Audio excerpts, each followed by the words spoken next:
Assalamualaikum dan selamat sejahtera. Hari ini saya akan menerangkan tentang teknik roket pen masa bagi membantu murid dalam menyelesaikan masalah matematik sekolah rendah. Berikut ialah roket pen masa di mana ruang yang pertama iaitu diberi 1 dan diberi 2 adalah ruang untuk murid menulis maklumat penting dalam soalan.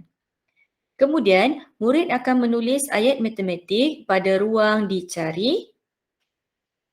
Murid akan mengira ayat matematik di ruang operasi 1 dan operasi 2. Selepas dapat jawapan, murid akan menulis di ruang akhir dan guru perlu menggalakkan untuk murid menyemak semula jawapan. Mari kita lihat cara menggunakan roket pen masa. Guru akan meminta murid membaca soalan. Contoh seperti berikut. Jadual di bawah menunjukkan bilangan penduduk di dua buah bandar. Bandar Kurnia tidak dinyatakan bilangannya. Bandar Setia 32,826, Bandar Murni 23,904. Bandar Kurnia tidak dinyatakan.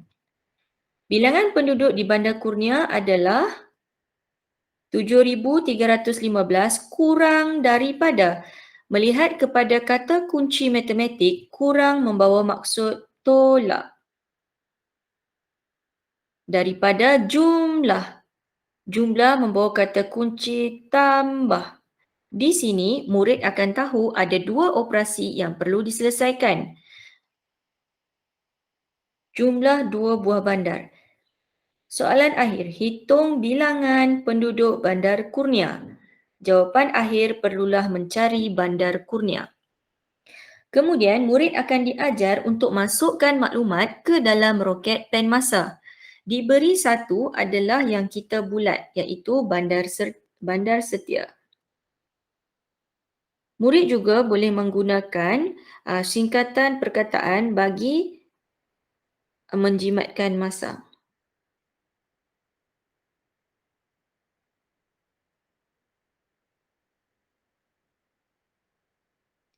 Kemudian maklumat kedua di sini adalah Bandar Kurnia kurang 7,315.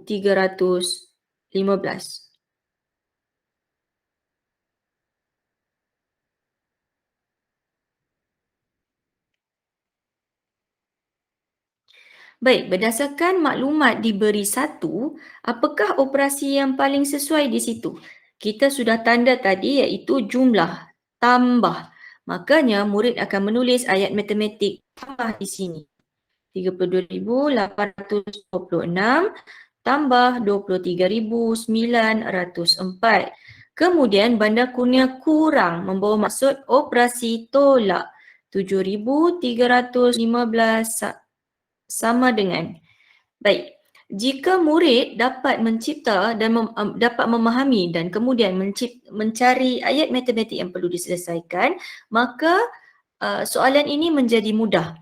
Okey, kemudian murid hanya buat seperti biasa, iaitu operasi pertama, operasi tambah.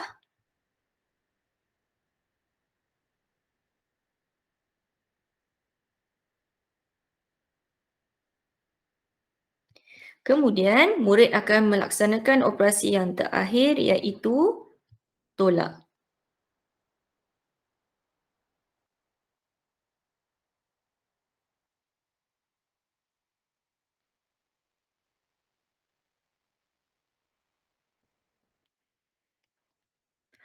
Selepas dapat jawapan akhir, murid akan menulis di bawah.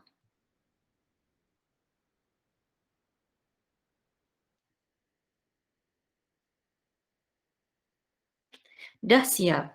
Okey. Guru juga boleh menggalakkan murid untuk menyemak semula jawapan akhir. Baik, cara ini dapat memudahkan murid memahami masalah terlebih dahulu, kemudian mencari apakah operasi yang perlu dilaksanakan, kemudian dapatlah murid membuat tanpa kesilapan. Itu sahaja daripada saya. Inilah roket pen masa yang dapat membantu murid menyelesaikan masalah matematik sekolah rendah. Sekian, terima kasih.